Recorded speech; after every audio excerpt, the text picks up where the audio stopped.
invité principal.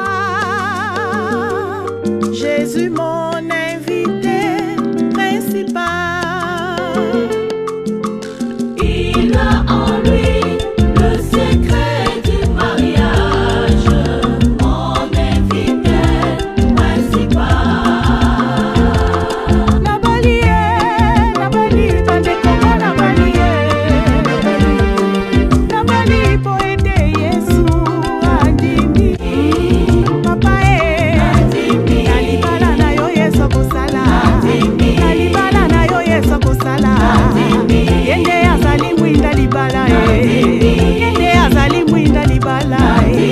Soki molile koti na ndako kama belela kaka Yesu azamwinda nandimi libala oyo euti na Nzambe nandimi papa na libala na yo Yesu kosala na libala na yo Yesu kosala.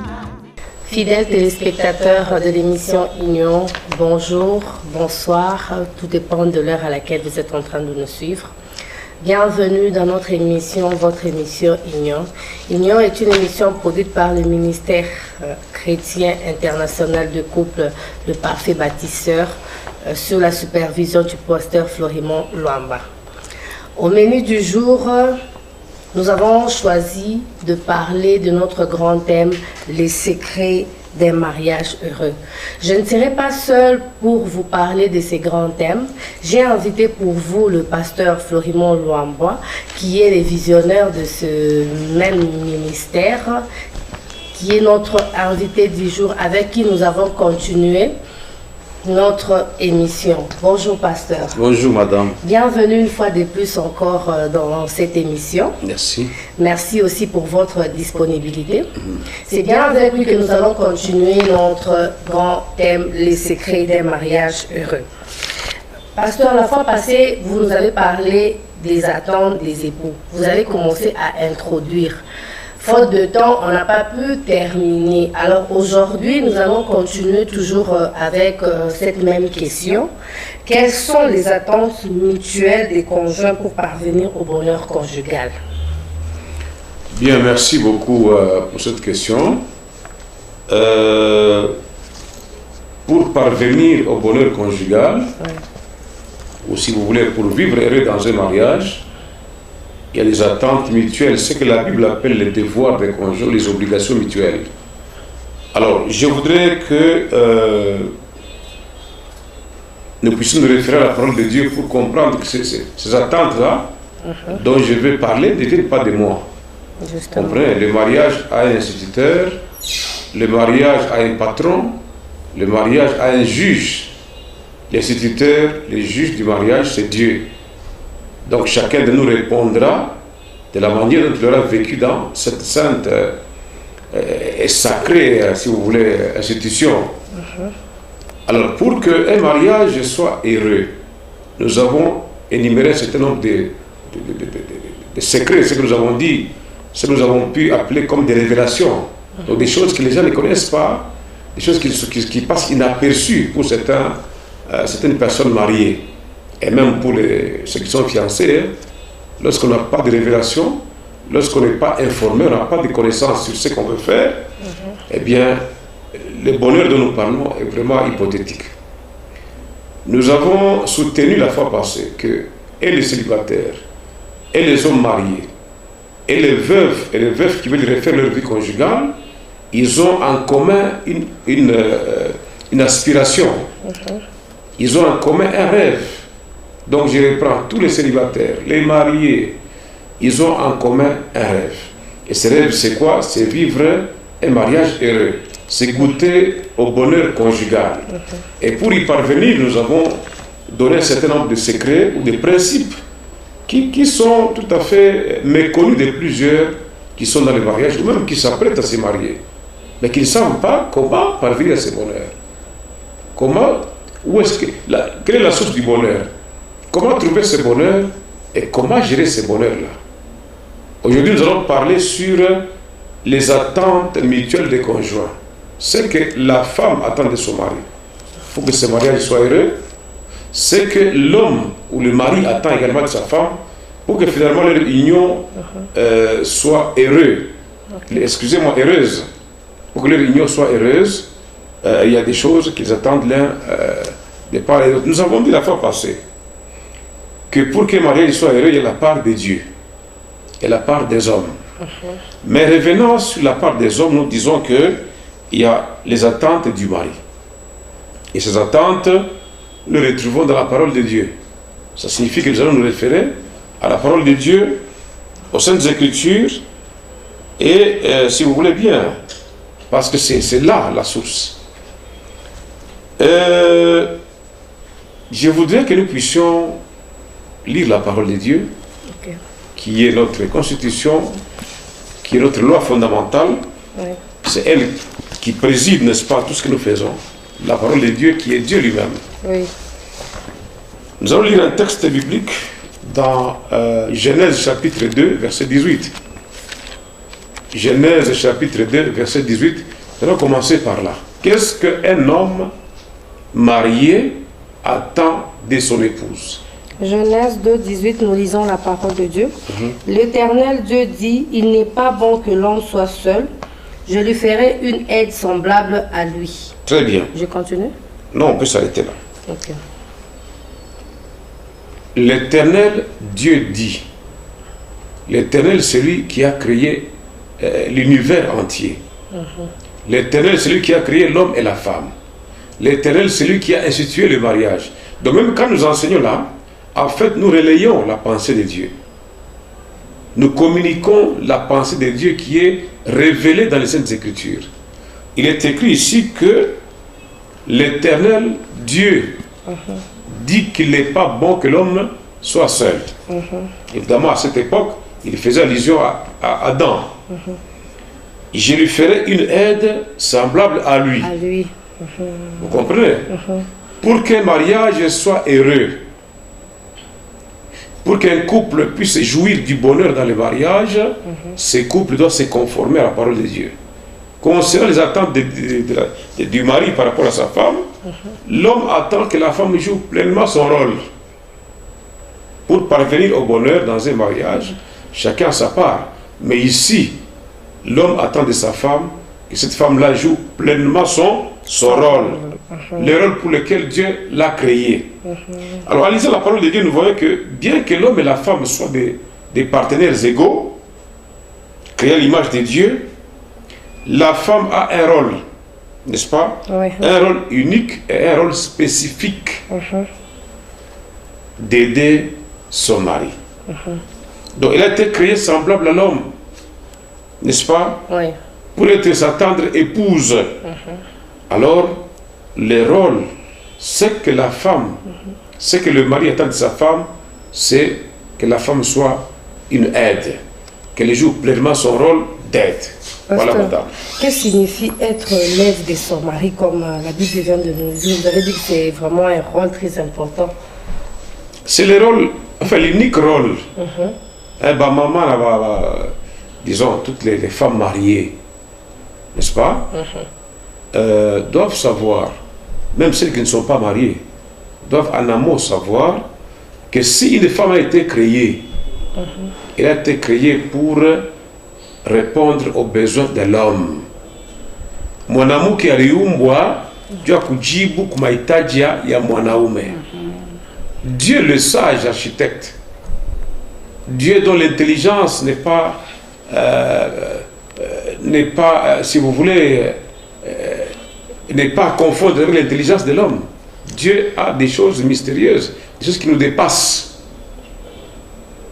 Dans sa sagesse, Dieu a créé la femme pour que la femme soit laide. Il n'est pas bon qu'un homme marié, disons qu'un homme vive seul. Nous avons démontré que l'homme là était occupé.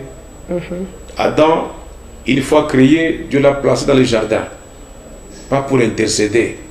Il l'a mis dans le jardin pour cultiver les sols, pour garder ces jardins-là, mais aussi pour donner des noms aux animaux. Pour donner des noms aux animaux. En fait, cet homme était très occupé, même super occupé. Parce que quand vous réfléchissez bien, vous allez vous rendre compte que cultiver n'est pas un jeu facile.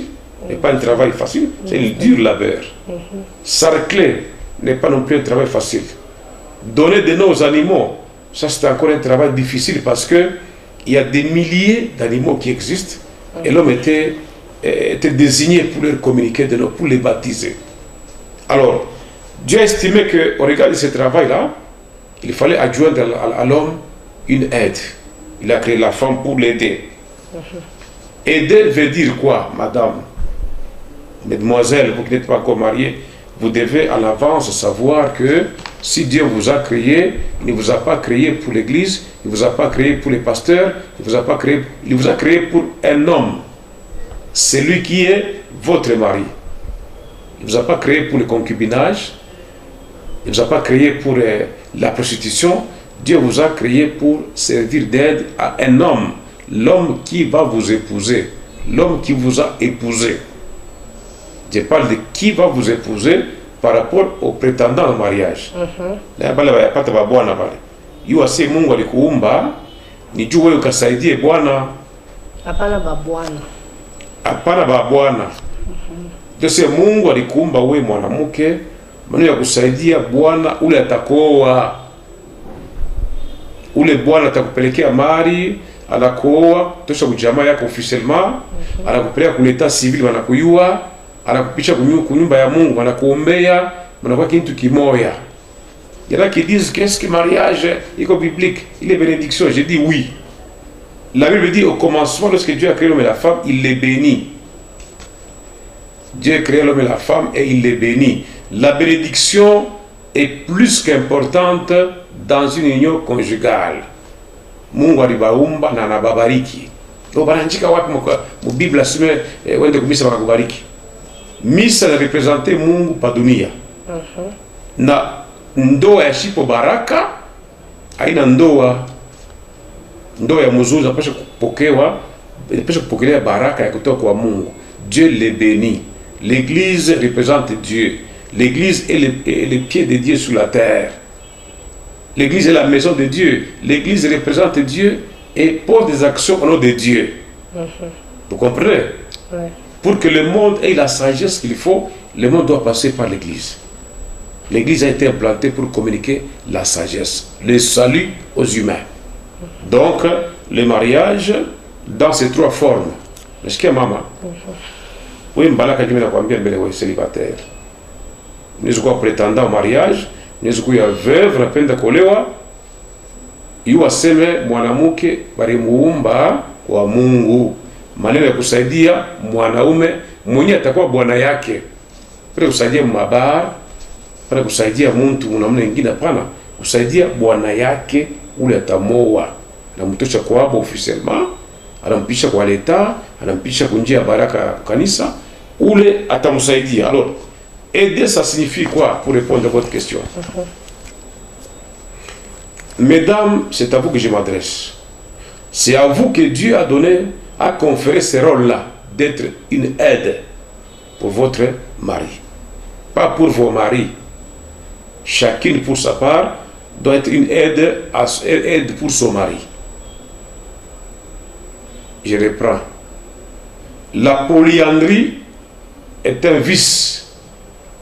La polyandrie est une antivaleur, c'est un péché devant Dieu. C'est pourquoi je précise que la femme doit aider son mari et non pas ses maris ou ses concubins. Mwanamke nijua kusaidia bwana yake, mume wake. Alors kusaidia ici dans la parole de Dieu, du moins c'est un mot français, le mot aide, verbe aider. Aider, c'est l'action d'apporter un soutien. Donc une femme doit savoir qu'en allant dans le mariage, elle ne va pas aller s'enrichir, elle ne va pas aller pour manger, grossir, pour faire la récréation, faire n'importe quoi, non. Elle a un mandat divin, un mandat très important. Et qu'on a kwenda kubukweri, après on a kwenda kujiba, kwenda kulukaluka, kuipenta. Enfin non. Je ne suis pas contre kuipenta. Je ne suis pas contre kule kujiba. Mais on a kwenda na nia moya ya kusaidia mume wake. Ici, quand je parle d'apporter un soutien, il ne s'agit pas d'un soutien-gorge. Tu vas soutien à m'lete apana. Il s'agit d'apporter un soutien physique. Donc la femme doit apporter son soutien physiquement. Kwa njia ya mwili, anasoutenir bwana yake. Kwa njia ya parole, misemo, verbalement, la femme vient au secours de son mari. Elle apporte un soutien à celui qui est son mari. La femme apporte aussi un soutien financier. Oh, yeye atanyoa atanirisha. Ni kweli. Na mwanamke ni msaidizi. Anaweza naye kuongeza. Anaweza naye kusaidia bwana. Parce que eko muntu anaitwa kusaidia. Kusaidia ni pa kwenda kuprier. Kusaidia ni kutumika, kuongeza mkono juu ile mkono ya bwana kusudi baikaishi mzuri na bendelee na kazi ya ule bwana iende mbele. Adam ndiye alikuwa na kazi. Mwanamke alikuwa kumsaidia. Kumsaidia na pa kumikalia kumpembeni, non. Alia pa ku non, kumsaidia ni masansi yote, même sur le plan financier, même sur le plan physique, mental, intellectuel, moral et par toute autre forme d'assistance. La femme doit aider. Aider, ça veut dire apporter un soutien. Aider, ça signifie aussi venir au secours du mari. L'homme peut se fatiguer. Bwana anaweza kuchoka, anaweza kuwa mgonjwa, kazi zinaweza kumwisha, anaweza kuwa magumu mbalimbali, mais Mungu ana prévoir soutien, ana prévoir assistance, ana prévoir secours. Donc mwanamke anakwenda mkweli, anaenda kusekurir bwana, kumuunga mkono. La femme doit travailler à intervenir dans ce que l'homme fait pour améliorer conditions ya bwana. Donc kumsaidia juu condition yake kwa nini ikuwe ya mzuri. Kumsaidia condition ikuwe bien. Kwa intervenir mu faveur yake, maneno Mungu apate kubariki makazi yake. Donc joindre les efforts de la femme aux efforts de l'homme pour finalement expérimenter le bonheur. Le bonheur se trouve dans cette cohabitation, dans ce soutien de la femme envers son mari. N'est-ce qu'il y a maman? Après la kusema napenda banyowe juu kwa tunateswa sana. Haina raison ya mzuri, haina motifu ya mzuri ngia mbukweli. Juu miaka inapita, ojo na pana. Banda mbukweli, peu importe le temps utengia mbukweli, yu asemi na kwenda mbukweli juu kusaidia bwana. Hapana juu kumuiba. Hapana juu kumshimanga. Hapana juu kumuteta. Hapana juu kumudetruire. Au kwanza kumchezea hapana, kuna kwenda juu kumsaidia. Ndio tutatoa mkusema hapa apporter son aide. Physiquement, verbalement, comment je vais dire, spirituellement, moralement. Namna yote kumsaidia bwana parce que Mungu alimwekipe mwanamke na makapasite mingi. La femme c'est un trésor.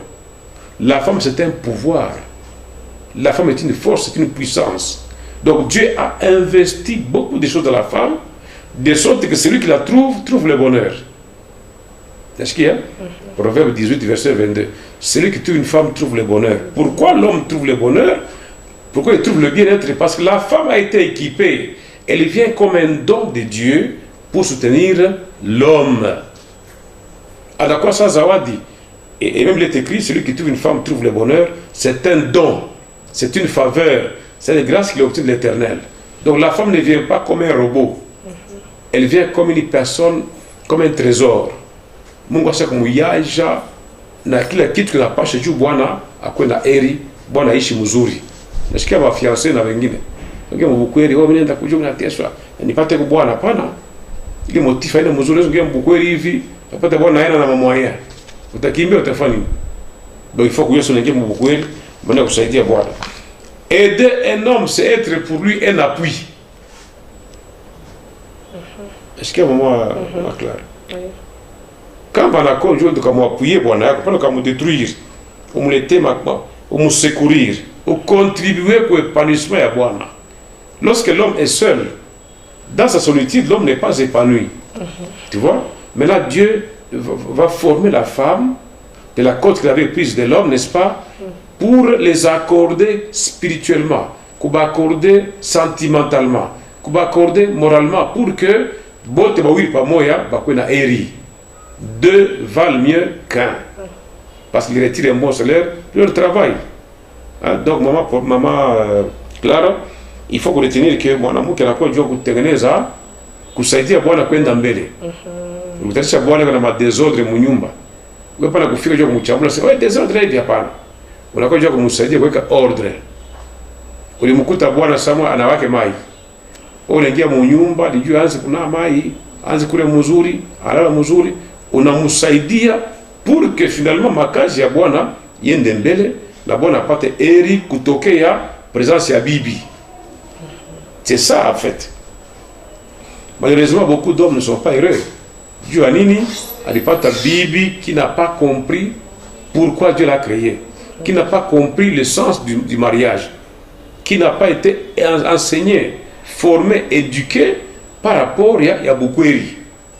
Eko nengi yamo nisa kutante kuangalia kama bitendeka. Non. Mwanamume anapaswa kujua Mungu alimuumba kwa kusekurir mwanaume na kusaidia mwanaume kwa améliorer condition yake ya maisha. Voilà ce que nous pouvons dire par rapport à mtamko aide au usaidizi. Ndio hii tunaweza kuongeza pour que mushikie ba mama na ba mbalaka na ba marié. Ce que j'ai dit, ce n'est pas seulement pour les célibataires. Les célibataires, nous faisons la prévention. Tu n'as pas avertir. Mais ba marié muyuwe mama, tutoa mkusema hapa ke kama anakoa anajua kuiba bwana bintu, anajua kumkombanisha, anajua kumshimanga, anajua kumchombesha, menijua kumsaidia ende mbele. Wewe kumsaidizi ndio Mungu alikuombea. Mungu alikuumbia pour dire, Dieu t'a créé pour ça, pas pour autre chose. Parce que comme vous l'avez dit, vous avez dit que la femme c'est vraiment une aide. Maintenant dans le cas où bwana lokunaye ashipende bibi amsaidie, ça veut dire que bwana kuna kichwa nguvu. Anaweza anakuwa na projet, anakuwa kukusoumettre, anamkabria maide, anapenda kufanya mpaka bile yeye anapenda kufanya. Sasa dans ces cas-là, la femme là que vous avez dit c'est une aide. Doit-elle continuer toujours à aider l'homme kumsaidia na makonseil ou bien kama bwana shaka mjibu unyache mimi na mshaka kutobela kufanya mambo yangu paka hivi nitaendelea paka hivi. Parce que moi les cas il est où les aide ou les tunaita femme a te dit comporter je. Bon, napenda mbele corriger kitu kimoja. Nasema pasteur ulisema, aina mimi nasema. Mettez-vous en tête que ce que j'ai dit, je suis un porte-parole. Okay. Je vous rapporte pour vous qui ne lisez pas la Bible, pour vous qui n'êtes pas informés, qui n'êtes pas scotchés, pour vous qui n'êtes pas branchés, pour vous qui êtes encore sous-informés. Je vous communique ce que la Bible veut que la femme fasse. Okay. Quand je dis la Bible, c'est la parole de Dieu, c'est Dieu lui-même ce qu'il veut. Donc il ne faut pas dire non, pasteur, vous le savez, mais je sais. Biblia inasema. Alors, wakati bwana kuna kichwa nguvu, apende bibi amsaidie, anapenda kufanya yeye anapenda. Vous comprenez déjà qu'il y a un conflit. Okay. Tu comprends? Ça signifie que le mtu mwanaume mwenyewe ule yeye pana kukomprendre bintu vile Mungu alivipanga. Mwanamke kama anakuwa maisha ya mwanaume eko na kazi Mungu alimupa ndio kusaidia bwana. Mais malheureusement ile unasema ni ya kweli. Kuba bwana beko complexé parce que bibi ana akili ya kumshinda. Bibi anayua mingi. Bibi anaona clair kushinda bwana. Mais au lieu de comprendre que quand j'ai mwanamke ni ya unisaidia. OK? L'homme veut faire l'orgueil.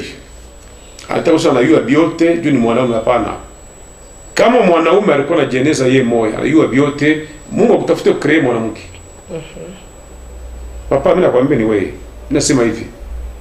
Kama mwanaume alikuwa na uwezo ya ufahamu yote kufanya biote, c'est-à-dire yeye mwanaume, yeye mkaji, yeye mwanaume anazala, yeye anakoropa mnyumba, yeye anafikiri sur l'avenir, je pense que Dieu n'allait pas créer la femme. Parce que l'homme est limité. Je reprends. L'homme est limité au niveau yote. Mwanamke anakuya juu kumunga mkono. De sorte que les fois bwana mwanamke, disons les fois bwana n'est pas la kuona clair. La femme peut voir clair. Il y a des femmes intelligentes. Il y a des femmes visionnaires. Il y a des femmes courageuses. Il y a des femmes qui sont comme des aigles. Donc on a mbali sana. Fois les bwana n'est pas la kuona. Mais mwanamke unaona. Papa, kama unapata mwanamke eko naona clair, eko courageuse, eko na initiative, mwanamke wakaje, shukuru Mungu. Hapana kuvimbana juu kwa mwanaume hapana. Il y a des femmes très intelligentes que les hommes. Mungu asa mpatie kipaji ya kuona mzuri, kukomprendre mzuri, kushikia mzuri. Alors kama una mwanamke wa vile wewe papa, na conseil upate kufunda kujishusha. Parce que le mwanamke anakuja kukusaidia. Je ne veux pas que l'homme soit un robot. Hein? Mwanamke anasema unachika hapana. Il faut comprendre anasema nini. Na kama iko na sheria, ninasema hivi, kama bibi yako iko na sheria mkintu, sherti kwa nini ujishushe, uichike akili yake ya mzuri, mupate kuendelea. Parce que kazi yake ni kusaidia wewe upate kuendelea. Na kama unaendelea, wote mtaendelea, na ni maendeleo ya nyumba yenu na ya familia na ya nchi. Donc je vais demander aux hommes de ne pas être très orgueilleux. C'est vrai que mwanamke anaweza kuleta mashauri moya ama mawazo mzuri, mawazo moya unaangalia aina mzuri, unaangalia aina ya mzuri kabisa, una raison ya réfléchir. Mais dans le cas où la femme a raison, hapana kuvimbana. Dans le cas où la femme a raison, ne résiste pas. Bénis Dieu, aime ta femme là, ou m'encourager, parce qu'elle a kusaidia. Ndio kazi Mungu alimupa. Hapana kuvimbana bule. Kama unaona mzuri, dis à ta femme, en tout cas merci. Ici, je n'avais pas très bien compris, je n'avais pas cette pensée. Que Dieu soit loué pour ta présence à mes côtés, parce qu'on a une saïdia, naïve, tout ça, je n'avais pas ces pensées. Hapana tu kuvimbana, kukatala kuichika biote, juu alikwambia sema mwanaume anayua biote. Non. Mwanaume kama aliyua biote, kama Mungu akumbe mwanamke. Donc tuko complémentaire ndani ya ndoa yetu, tujifunze kujishusha. Kama mwanamke ana raison, nashukuru Mungu parce que ni mwenzako. Ni partenaire égal. Muna partenaire bintu ya mingi. Alors conseil utakatala nini kama ni ya mzuri. Apprenons à écouter nos femmes si elles ont raison dans ce qu'elles disent. Dans ce qu'elles disent. On a discerné par la Bible. Quand même on a chérie. Mais bénis Dieu, encourage-la et allez ensemble. Parce que l'orgueil détruit. L'orgueil amène la chute. Il y a des hommes qui n'avancent pas parce qu'elle peut être connue chez Yves. Elle a chiqué à Djoubi, elle a eu mingi. Non, il y a mingi. Dis, il y a mon azar, on a chiqué à conseil. Donc, changer papa, comment il est question équivalable. En fait, maintenant, il y a chiqué que, hein, papa, chiqué comme madame, parce que Dieu parle tantôt d'une manière, tantôt d'une autre. Il peut utiliser ta femme pour te parler, pour te révéler, pour te conduire et te guider. Nous avons vu dans la Bible des femmes intelligentes. Plus que leur mari, ça, voilà que Biblia qui a la botte. On a vu Biblia qui a la botte. Abigail, alikuwa mwanamke wa akili. Mais bwana paka vile njina yake iko ndio vile kichwa kilikuya. Sachons écouter nos femmes, il n'y a pas de mal à ça, il n'y a pas de complexe à avoir pour ça. Oui, madame. En tout cas, merci beaucoup, pasteur. Vous pouvez continuer avec les enseignements. Ce n'était qu'une question par rapport à ce que la Bible dit. La femme est une aide semblable. Ok. Alors, kitu ingine parce que kwa mafundisho mtufuate bien. Hapana kuzape television, hapana kucreate fujo. Susi yetu ni ndoa yako ishimame. Susi ya Mungu ni ndoa yangu na yako, shebote ba marie. Tuikale mzuri, tubarikiwe vitu ende kumbele. Ndio shaba ya emission yetu. Aina kujije mtu, aina kuchekelea mtu, aina kondane mtu. Non. Le Fils de l'homme n'est pas venu ici, hein, d'après Jean 3, 17. En effet, le Fils de l'homme n'est pas venu pour condamner le monde. Il est venu pour sauver. Alors, si Jésus est venu pour sauver, nous, on va vous condamner pourquoi? Donc, tout est changé pour que nous ait les muzuri. Baba na mingi walingia mariage, nari ba formé. Papa, ouais, nari ku formé au mariage. Melkisedek. Donc, ni kutokea tu mwanaume, devu, kaji, na komea, na oa. Bon, on a fait bien. Ça, c'est comment vous préparer pour ndoa. Pas tes formations. Il est mariage, tu as ici. Donc, cette leçon, qu'il y a Léo, il m'a fundisho. Na kwa on a achevé la fundisha. Pour la j'inspiré par parole à Mungu. Tu sais, n'a pas achevé pas te conduire. Alors, pour que le mariage soit heureux, par ya mwanamke ni nini tena ile bwana anachunga, mwanamke akuye soumise. Akuye mutifu. Donc on attend de la femme la soumission pour que le mariage soit heureux, pour que l'homme puisse goûter au bonheur. Il a besoin d'une femme qui lui est soumise. Il dit bien qui est soumise à son mari. Jusqu'à madame. Il est qui tu as pire. En tout cas, fidèles téléspectateurs, comme vous êtes en train de le suivre, c'est l'émission Union. Aujourd'hui, nous sommes en train toujours de continuer avec notre grand thème, les secrets d'un mariage heureux. Là, nous sommes en train de parler des attentes de l'époux envers sa femme. Oui, c'est que le mari attend de sa femme. Attente de l'homme envers sa femme. Le pasteur a dit, selon la Bible, la femme est une aide envers son mari. Deuxième attente, l'homme attend de la femme la soumission. Oui. Pasteur, maintenant, où tu expliquais que les soumissions, parce que tout le monde est chiqué, fois je suis soumission.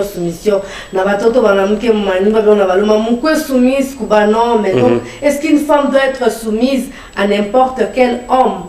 Alors, on veut savoir c'est quoi la soumission dont la Bible est en train de parler. Ok. J'aimerais d'abord dire ceci. Le mot soumission veut dire une disposition intérieure et naturelle à obéir. Je reprends. Je m'adresse aux mamans. Et puis ça tombe bien ce moment bientôt, au mois de mars. Hein? Mois de la femme. C'est le mois de la femme. Le mariage est notre conception institution. Lorsqu'on parle de la soumission, c'est une disposition intérieure et naturelle à obéir. En d'autres termes, l'épouse est tenue à se conformer à ce que son mari ordonne ou défend. Les mamans, vous m'entendez bien? L'épouse, une femme mariée, est tenue à obéir à ce que son mari ordonne ou à ce que son mari défend. Donc il doit faire ce que son mari ordonne de faire et il doit arrêter de faire ce que son mari ne veut pas qu'elle fasse. Okay. Amis téléspectateurs, c'est par ici que nous mettons un terme à notre émission. Merci de nous avoir suivis. Merci à notre réalisateur Boni Béa. Merci à notre invité, le pasteur Florimond Luamba. Merci à vous tous de nous avoir suivis dans vos maisons. Nous allons continuer avec ces mêmes thèmes, ces mêmes sujets prochainement. Au revoir. Jésus mon